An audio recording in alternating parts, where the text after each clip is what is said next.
From the years 1395 until 1402, Ottoman Sultan Bayezid the Thunderbolt laid siege to Constantinople. But the last fragments of the once mighty Byzantine Empire would survive. Because from the east, a nomadic conqueror known to history as Emir Timur, Tamerlane, or simply Timur, would put a check to Ottoman power and, in a way, save Constantinople. This Timur was a powerful man who created an empire that would stretch from India to Syria, from the Russian steppe to Arabia. His armies were deemed invincible, his cities the grandest in the world, and he himself remembered as one of the most brutal conquerors who has ever lived. And I want to investigate this all. If this intrigues you, then check out the Timur Podcast, a podcast that covers the life, conquests, and character of Timur. The show can be found in most places you find your history podcasts, or head on over to timurpodcast.com for more information. And with all that said, let's return to the history of Byzantium.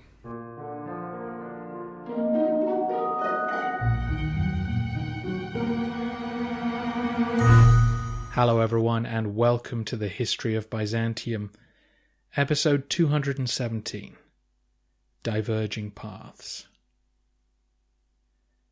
Last time, we watched on as the Crusaders left Nicaea and wound their way up onto the Anatolian plateau. They were immediately ambushed by Kilij Arslan's men, but dug deep to survive the onslaught. Once the Turks had routed, the military balance of power in the region shifted.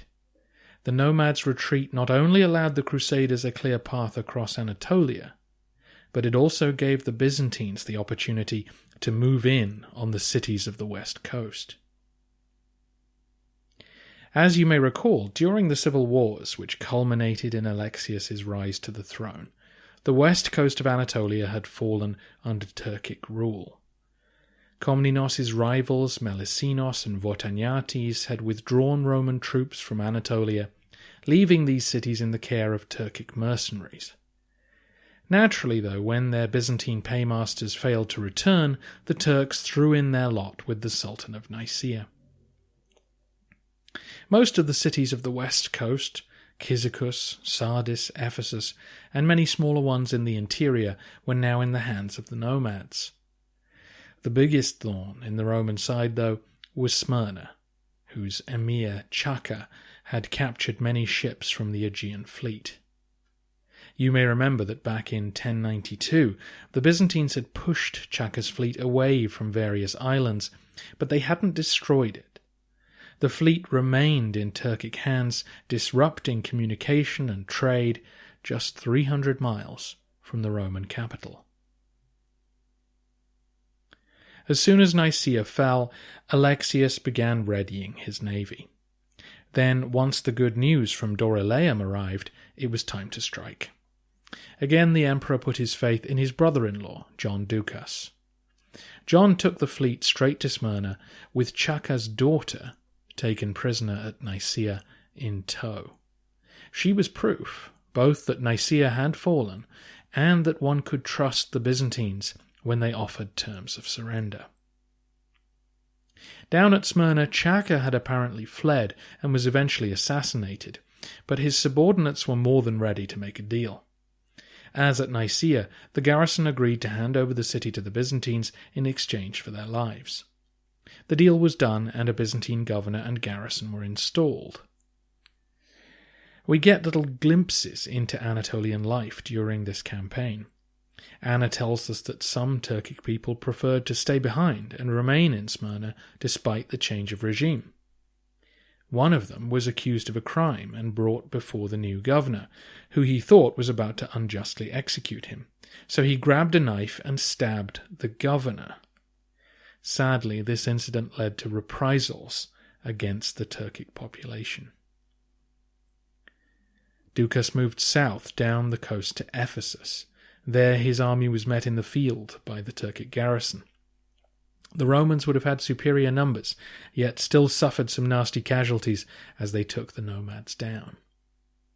One scholar notes that the garrison would have been safer staying inside the city, but perhaps they were afraid of being locked up with their Roman population after what had happened at Smyrna. The Turks fled the field and headed east towards the plateau. John would slowly follow them. He marched to Sardis, then up the Meander Valley, and took Philadelphia. Neither town offered much resistance, and a garrison and governor were installed. I've put up a map at thehistoryofbyzantium.com so you can follow along. John pursued the Turks all the way onto the plateau and defeated them again. Ducas would capture 2 local fortresses, paving the way for future Byzantine operations on the plateau, but otherwise left the locals alone. Anna tells us that at the town of Laodicea, the locals surrendered immediately, and that Ducas agreed to treat them as deserters from the enemy. He left them to run their own affairs as he marched back to the coast. 2 points arise from this. One is that the Romans were already running out of troops they could spare to garrison small towns. The other is that Anna's phrasing suggests that Laodicea's leading families were recognizably Turkic in origin. Presumably the people living there had abandoned the nomadic life and settled in a farming community and wanted to stay where they were. So by submitting to the Byzantines, i.e. agreeing to pay taxes and cause no trouble, they were left alone. So, the west coast of Anatolia, the lowland areas away from the plateau, were now largely back in Byzantine hands. Alexius would arrive the following summer to reinforce the return of Roman power. During the winter of 1097, the emperor also made some kind of truce with Kilij Arslan and returned the Sultan's family to him. This operation is often left out of crusading histories, considered merely a local matter, or even evidence of Byzantine disinterest in the crusade.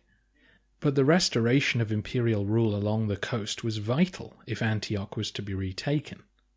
The sea lanes had to be cleared to allow supplies and soldiers to reach Cilicia, including those being brought by Western merchants. Alas, this is where the experience of the two sides truly diverges. While the Byzantines enjoyed a fruitful summer in 1097, the Crusaders suffered bitterly. After resting for several days and burying their dead near Dorylaeum, the host moved forward, led by Tatikios. During the next month, thousands would die, along with many of the animals that had carried them this far. The Crusaders were now crossing the plateau in mid-July. Temperatures over 30 degrees centigrade, 86 Fahrenheit, were the norm. No major rivers greeted them anymore, no lush vegetation. Many would have died anyway, but the casualties began escalating because of the heat, the crude organization of the army, and the fact that the Turks had begun to strip the path of supplies. Beaten, but not broken, Kilij Arslan had ordered his men to get ahead of the Westerners and make life difficult for them. Crops were taken, animals led away, useful buildings burnt. The Latin chronicles describe an uninhabitable wasteland along much of the road. Thirst really began to take a toll a week or so beyond Dorylaeum. One of our historians describes a scene where a stream is found, and thousands sprint towards it desperate to relieve their suffering, only to drink too much and die soon afterwards. Many were simply not able to cope with the physical demands of the journey and died from related conditions or had to turn back towards an uncertain fate. The most poignant casualties were horses. Under normal conditions, horses need about 36 litres of water a day to survive. Here, in the burning heat, carrying around weapons and bags of grain, they began to wilt. The rich had servants to tend to their mounts, but for the rank and file, this was a nightmare. Their horses were demanding water that they needed for themselves. Thousands of horses perished, and less affluent knights became foot soldiers from now on. Again, the Crusaders were fortunate. By the time they reached the other end of the plateau, they would have been quite unable to handle a full nomad army. But they'd looked so impressive at Dorylaeum that no one dared mass against them. The route which Tatikios chose has intrigued scholars. The Latin writers only have a hazy sense of where they were, partly because they didn't know Anatolia or the Greek place names, but also because of the huge Crusader baggage train which stretched for about 20 miles along the road by one estimate.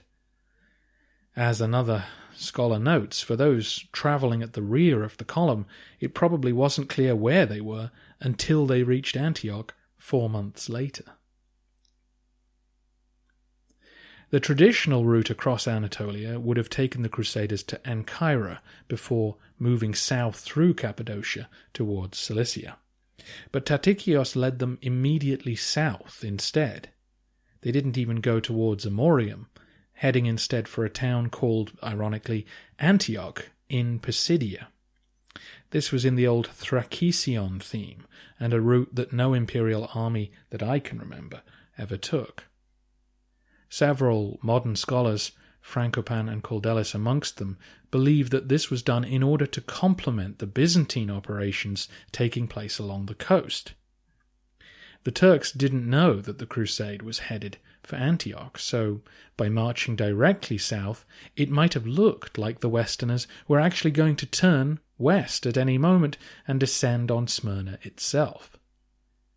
This is seen as a cunning move by Alexius, threatening the Turks along the coast with a pincer move and encouraging them to surrender while they still could. I don't see this as a definitive explanation, though.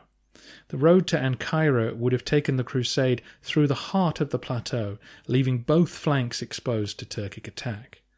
Whereas by travelling south and then crossing the plateau's southern rim, they could only be attacked from one side.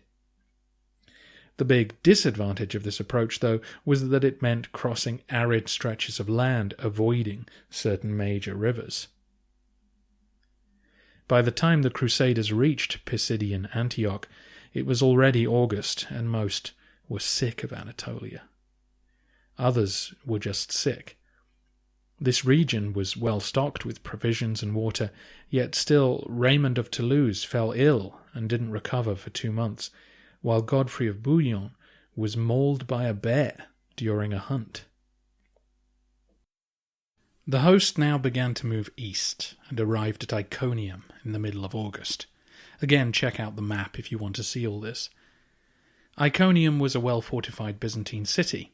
In the past it was a fallback position for the Anatolikon when dealing with Arab raids. Now it was one of the Sultan's cities, and yet the Turkic garrison had fled long before the Latins showed up. The Roman population warmly welcomed them and sold them all the supplies they could. They also informed the Crusaders of Kilij Arslan's movements. According to one historian, Arslan had had to lie during his retreat, telling the citizens of Iconium that he had crushed the crusade. His fear, apparently, was that if news got back to the Anatolian Romans that he'd lost, they might eject their garrisons and lock the gates.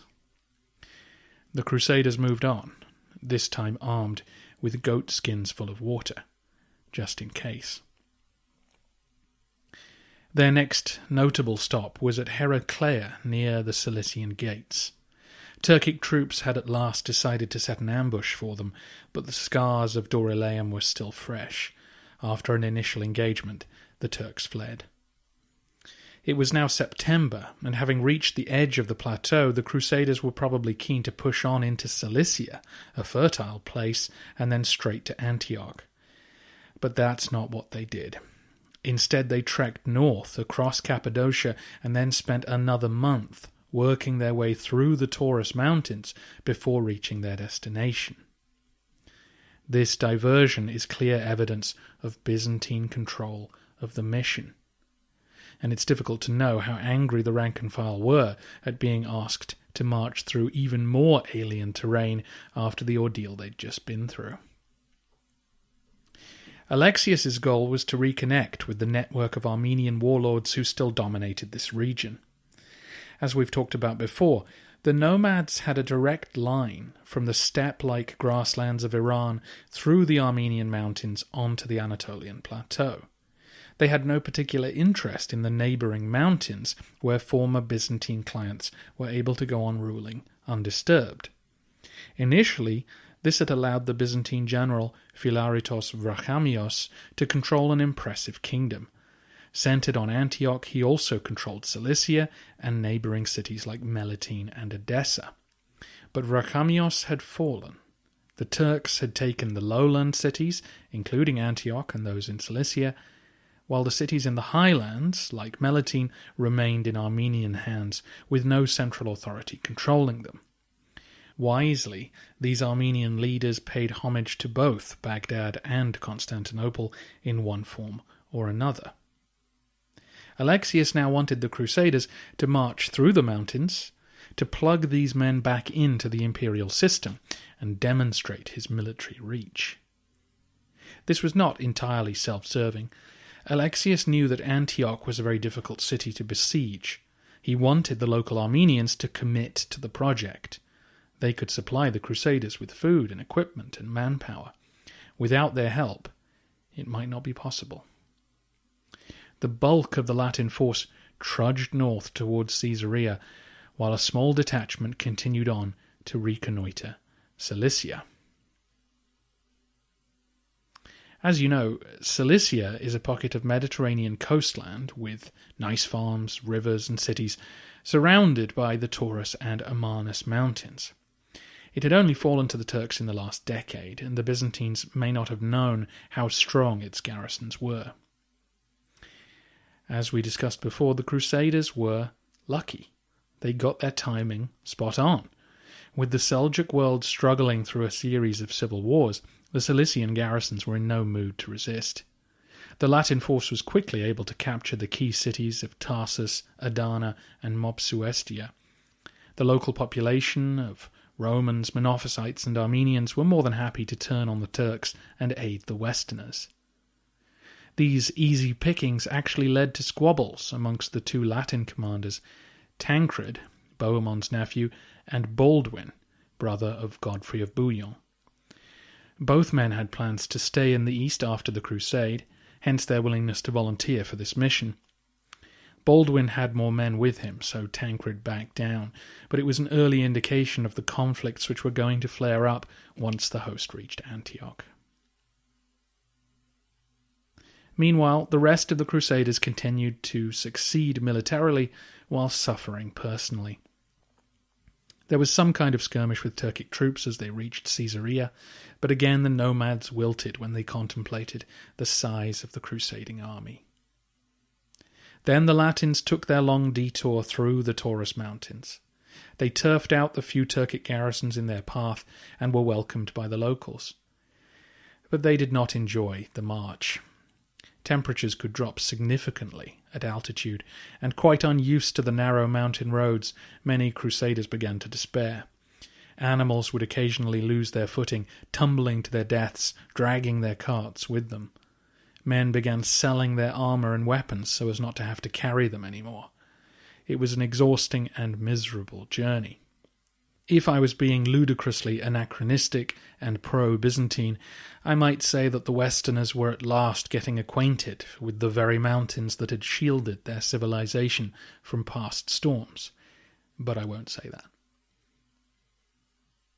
The reality was that such a large army probably shouldn't have made this leg of the journey, but it was clearly felt that to divide their strength would invite disaster. Politically, this tangent was a complete success.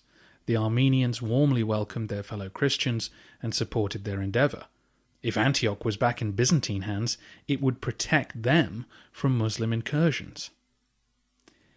It was also in this region that forts were actually taken and garrisoned by Tatikios's men.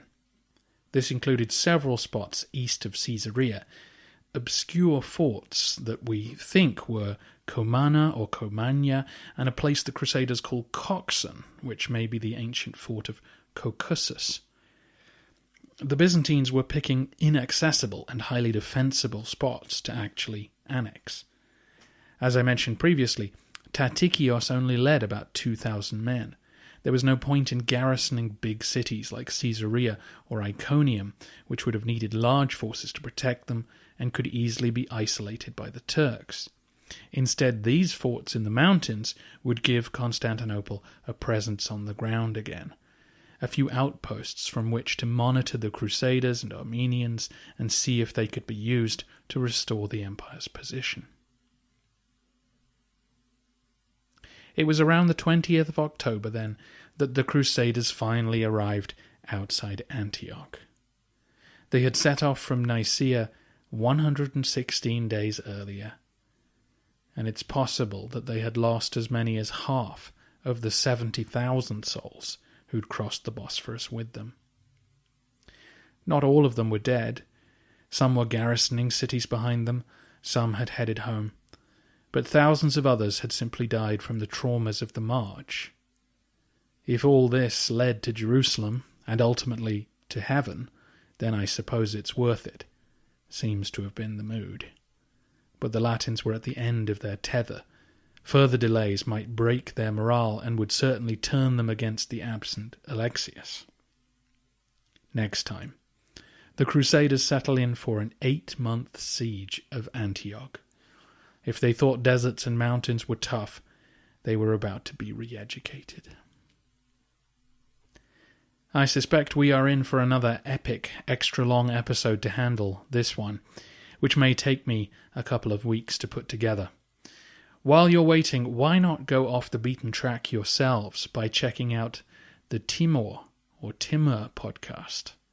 Fast forward to the last days of Byzantium and learn about the life of this infamous post-Mongol warlord who ruled a giant empire and founded a dynasty. There's another reason to check out timurpodcast.com as well. James has created a handy history podcasts map. It's a very cool idea. He has a world map up and has placed markers all over it indicating which podcast covers that area of the globe's history. It's a really fun and useful tool. And, there's the history of Byzantium right on Istanbul. So, he's got my vote. Check out timurpodcast.com or search for Timur wherever you get your podcasts.